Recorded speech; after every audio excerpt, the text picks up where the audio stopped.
जय हिंद मित्रों।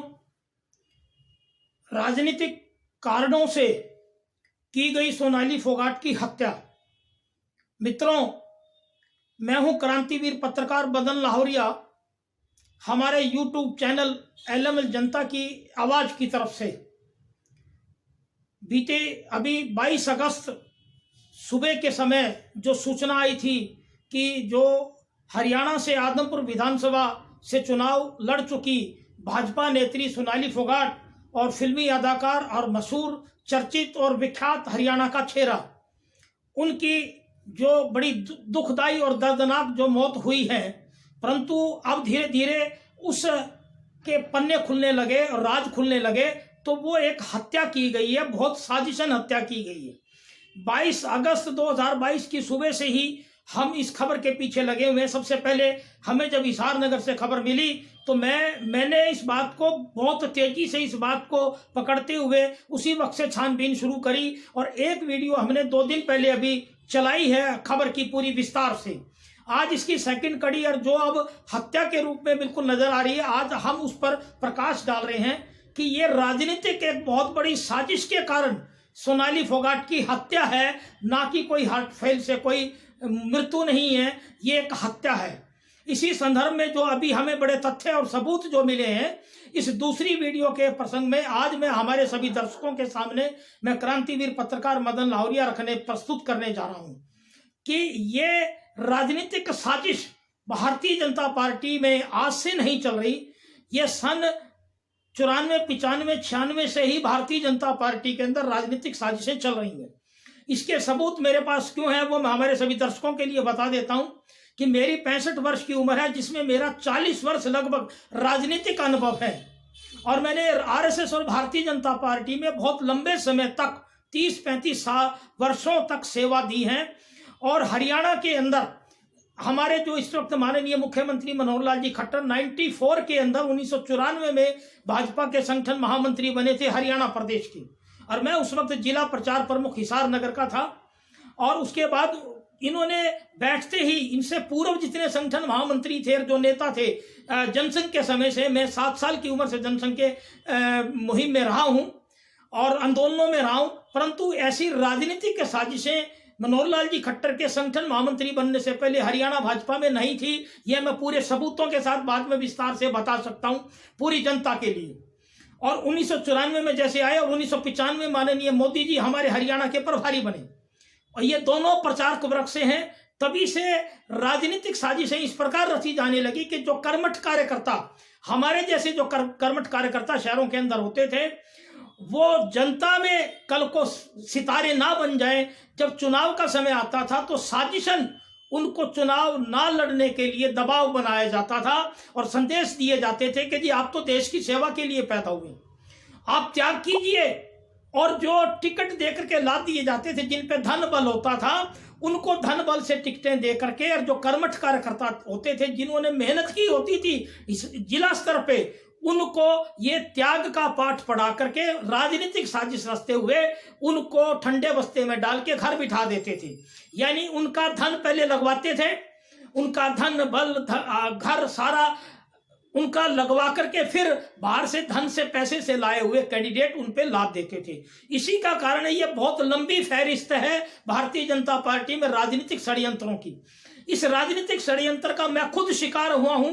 96 में मदन लाहौरिया बहुत बड़े देशभक्त पिता का एक पुत्र है और हमारे लाहौरिया परिवार में आज तक 35-40 साल से मेरे साथ जो गेम खेला गया, यानी कि राजनीतिक साजिशों का पूरी तरह 1996 में जो मेरी टिकट जब काटी गई और मुझे पाठ पढ़ाया गया सुषमा जी स्वराज के द्वारा, उस वक्त मनोहर लाल जी खट्टर और रामविलास जी शर्मा मेरे अगल बगल बैठे 4 फिरोजा मार्ग पर। मैं सबूत दे सकता हूं। मैं ये आज क्यों बताना चाहता हूं ये सारी बात हमारे YouTube चैनल के माध्यम से, क्योंकि आज सोनाली फोगाट जी के साथ जो राजनीतिक षड्यंत्र रचा गया है और उनकी हत्या की गई है, ये पूरे सबूत आ चुके हैं। मैं तथ्य और सबूत भी बोलूंगा और ये वीडियो हमारे सभी दर्शक अंत तक देखें। पिछली वीडियो हमारी 13 मिनट कुछ की थी, हो सकता है ये लंबी बने, परंतु मेरी सभी दर्शकों से गुजारिश है कि आज सोनाली फोगाट के ऊपर जो राजनीतिक षड्यंत्र रचा गया है, उनके परिवार की भावनाओं को देखते हुए और ऐसे राजनीतिक षड्यंत्र में महिला जगत के साथ किया गया है, तो सभी दर्शकों से मेरी उम्मीद है कि इस वीडियो को अंत तक देखें और ज़्यादा से ज़्यादा शेयर करें। तो मैं बता रहा हूं कि 1996 से चली हुई फहरिस्त ये राजनीतिक साजिशों की, उसके बाद ये सन 2000 में भी जितने हमारे हरियाणा के और मेरे जितने नज़दीकी साथी हैं, आज वो पुराने कार्यकर्ता सारे घर में बिठा दिए गए। केवल एक सत्ता को हमने पकड़ना है। भारतीय जनता पार्टी पहले धर्म के नाम पे, मंदिरों के नाम पे सत्ता पे काबिज होती रही। फिर उन्होंने देखा जो कर्मठ कार्यकर्ता जेलों में गए और उनको पाठ पढ़ाया गया त्याग का पाठ पढ़ा करके और उनको दरकिनार करके धन बल से टिकटें दी गई और दूसरे लोगों को सिर पे लादा गया। तो क्या ऐसे लोग आत्महत्या करें? आज ये जो मजबूरी के इसी प्रकार मेरे साथ हुई, मदन लावरिया के साथ इसी प्रकार हुई, त्याग का पाठ पढ़ाया गया, हमारे दिमाग पे भी मानसिक तनाव रहा और राजनीतिक साजिशों से पीड़ित रहे और जीवन हमारा बिल्कुल जीरो कर दिया गया। आज बाहर से लाए हुए नेता सिर पर ला दिए गए। इसी प्रकार जो आदमपुर मंडी विधानसभा से जो मेरे पुराने साथी रहे हैं, सोमवीर लांबा का केस भी ऐसा है। 2007 में उन्होंने भारतीय जनता पार्टी ज्वाइन की और दो बार उनकी टिकटें हरियाणा के इन्हीं माननीय मुख्यमंत्री मनोहर लाल जी खट्टर की कृपा से कटी हैं। इन्होंने कभी भी उनको उस हलके में आगे नहीं आने दिया ताकि कुलदीप बिश्नोई भजनलाल परिवार को अप्रत्यक्ष रूप से लाभ पहुंचाया जा सके। यह भारतीय जनता पार्टी की अपनी पार्टी के प्रति निष्ठा और देशभक्ति है। ये उन नेताओं की देशभक्ति और पार्टी के प्रति निष्ठा है कि वो भजनलाल परिवार को लाभ देने के लिए, जो हमारे सोमवीर लांबा का भी उनका आरोप है, मेरे से बातचीत हुई कि 50 लाख रुपए उनका लगा करके और उनकी टिकटें काट करके आज उनको बिल्कुल घर में बिठा दिया। और अब उन्होंने 22 अगस्त को ही जिस दिन ये हुआ, शाम को पूरे दल बल के साथ अबंडी आदमपुर के 60-70 लोगों के साथ कांग्रेस ज्वाइन करी चंडीगढ़ पे। तो ये मानसिक तनाव सोनाली फोगाट पे रहा। इसी प्रकार हमारे जो आदमपुर विधानसभा से सुखबीर जी टूटी हैं, बहुत पुराने कार्यकर्ता रहे हैं, उनके साथ भी यही हालात बनी। और ऐसे सैकड़ों केस हैं मेरे पास हरियाणा के कार्यकर्ताओं के, और सारे पुराने कार्यकर्ता हमारे मेरे से जुड़े हुए हैं, हमारे परिवार से जुड़े हुए हैं। परंतु मान लो अगर परिवार मजबूरी से ना बोल पाए, मेरे भाई मजबूरी से ना बोल पाए, तो मेरी पत्नी और मेरे बच्चों को तो ये एहसास होगा। हाँ, इतना जरूर ऊपर वाले के मेहरबानी से कि मेरी जान नहीं गई, परंतु मेरे पे 10-20 हमले करवाए गए। साजिश रची गई भारतीय जनता पार्टी के और आरएसएस के प्रचारकों के द्वारा। मेरे पास हजारों सबूत है जो बाद में मैं विस्तार से बता सकता हूं। अब मैं इसी संदर्भ में आ रहा हूं कि सोनाली फोगाट जी पर क्या राजनीतिक दबाव था। 2019 के चुनाव की बात करते हैं। उस वक्त उनकी मंशा थी, उनकी रुचि थी नलवा विधानसभा में चुनाव लड़ने की, परंतु मुख्यमंत्री मनोहर लाल जी खट्टर और पार्टी के शीर्ष नेताओं ने दबाव बना करके उनको मंडी आदमपुर का चुनाव लड़वाया, इसलिए कि जो कुलदीप बिश्नोई को चुनाव जितवाया जा सके। ये कटु सत्य है, मेरे पास सैकड़ों इस बात के प्रमाण हैं। कोई भी व्यक्ति भारतीय जनता पार्टी का कितना बड़ा नेता भी इस बात को मेरे से प्रमाण ले सकता है कि कुलदीप बिश्नोई को जिताने के लिए साजिश मुख्यमंत्री मनोहर लाल खट्टर, उनकी टीम, आरएसएस की टीम ने रची और सोनाली फोगाट की रुचि ना होते हुए आदमपुर हल्के में दे दिया गया। अब आज जो कर्मठ है, कर्मठता के नाते और सोनाली फोगाट ने अपनी लगनशीलता के नाते वो चुनाव लड़ा और 34,000 के लगभग वोट लेके आई। तो आज उनका फर्ज बनता था कि मैं उस इलाके के अंदर, उन्होंने अपना धर्म निभाया। चुनाव हारी वो कुलदीप बिश्नोई से, परंतु चुनाव हारने के बाद उन्होंने अपना लक्ष्य उसी हलके को बनाया। ये कोई बुरी बात नहीं है। हर जो राजनीति में आ जाता है, जिस हलके से हारता है वो उस हलके में ही काम करना चाहता है ताकि आगामी चुनाव में उसकी जीत हो। ये बिल्कुल राजनीति का पहला फंडा है। और इसी प्रकार जब उन्होंने 2 साल मेहनत करी, अपने उन्हीं लोगों के काम कराए, तो आज कुलदीप बिश्नोई जैसे भ्रष्टाचारी परिवार के ये मैं पिछली वीडियो में भी बोल चुका हूं कि वहां फिजा की भी संदिग्ध रूप में मृत्यु हुई और भजनलाल परिवार का ये कैरियर ऐसा है। बड़ी ताज्जुब होता हमें कि कुलदीप बिश्नोई को पार्टी में ज्वाइन करा के ये सोनाली फोगाट पर बहुत बड़ा राजनीतिक दबाव था, क्योंकि उससे पहले सोनाली फोगाट ने भारतीय जनता पार्टी का नेता होने के नाते पुरजोर कुलदीप बिश्नोई के खिलाफ आवाज उठाई थी और वो उनका नैतिक धर्म था, नैतिक फर्ज था भ्रष्टाचारी परिवार के खिलाफ आवाज उठाने का।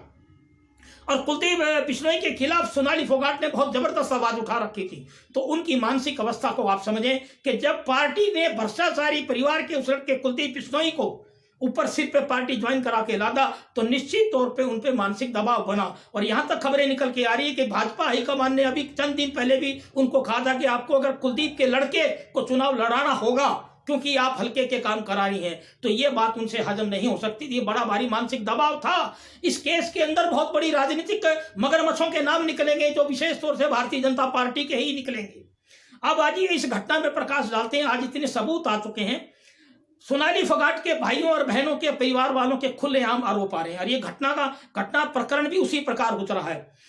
मैं सारे सभी दर्शकों को बता दूं कि 22 अगस्त को सोनाली फोगाट गोवा अपने एक कार्यक्रम के लिए बताया गया शूटिंग, परंतु जब तथ्यों से पता लगा कि वहां कोई शूटिंग नहीं थी, पहली बार उनको गुमराह करके ले जाया गया। वहां पे उनके जो पीए सुधीर सांगवान जी हैं, और ये भी बातें निकल के आ रही है परिवार की तरफ से कि सुधीर सांगवान किस स्थितियों में भाजपा कार्यकर्ता बना करके उनके साथ डाले गए, जबकि वो करोड़पति घर से, ऐसी स्थिति है, सोनीपत के रहने वाले हैं और वो विवाहित हैं। विवाहित होते हुए उनके बच्चे संतान हैं, उसके बावजूद भी वो सोनाली के साथ व्यक्तिगत तौर पे अंतरंग रूप से क्यों रह रहे हैं। और ये उनकी बहनों से बात निकल के आती है कि फैमिली के अंदर जब भी सोनाली फोगाट परिवार वालों से मिलती हैं तो ज्यादा बात सुधीर सांगवान नहीं करने देता और पूरा कंट्रोल रखे हुए। ये बात भी परिवार की तरफ से आई है कि इन्होंने समय समय पर कुछ नशीले पदार्थ खिलाने की कोशिश की, तो ये राजनीतिक षड्यंत्र है बहुत बड़ा। सोनाली फोगाट को रास्ते से हटाने का षड्यंत्र है। जैसे मेरे जैसे व्यक्ति पर भी 10 बार हमले करवाए गए और हर जगह से काटने की कोशिश की। मेरे पास सैकड़ों प्रमाण हैं, बाद में विस्तार से मैं जनता को दे सकता हूं। और इस बात को हिसार की जनता बखूबी जानती है, इस बात को कि राजनीतिक षड्यंत्र मेरे पे कितने रचे गए। अब मैं वापिस इस तथ्यों पर आता हूं कि अब जो बात हम करते हैं कि 22 अगस्त को गोवा के जो पता लगाया अभी कि गोवा के द ग्रैंड लीजेंट रिसोर्ट के अंदर 2 कमरे बुक हुए 22 को 24 अगस्त तक के लिए। एक कमरा तो सोनाली जी थी, उस कमरे के अंदर सुखबीर उस कमरे के अंदर सुधीर सांगवान खुद साथ था। रात को 22 तारीख की रात को सुखविंदर नाम का जो इनका जो डांस प्रैक्टिशनर, जो इनका डांसर एक्सपर्ट था, वो जो सुखविंदर नाम का वो दूसरे कमरे में ठहरा था। तो ये बात तथ्य निकल के आते हैं क्योंकि इनकी मृत्यु के बारे में जो सुधीर सांगवान ने अलग अलग लोगों को बातें बताई, वो गुमराह करने वाली बातें और भ्रमित करने वाली बातें थी सारी। क्योंकि एक सचिन नाम के व्यक्ति की भी जब फोन करा, उसकी रिकॉर्डिंग भी हमने सुनी है, तो इन्होंने ये कहा कि सारी रात तो मैंने दुख सुख की बात की और सुबह 7-8 बजे जब मैं कमरे से निकला 5 मिनट बाद आया तो ये मृत पाई।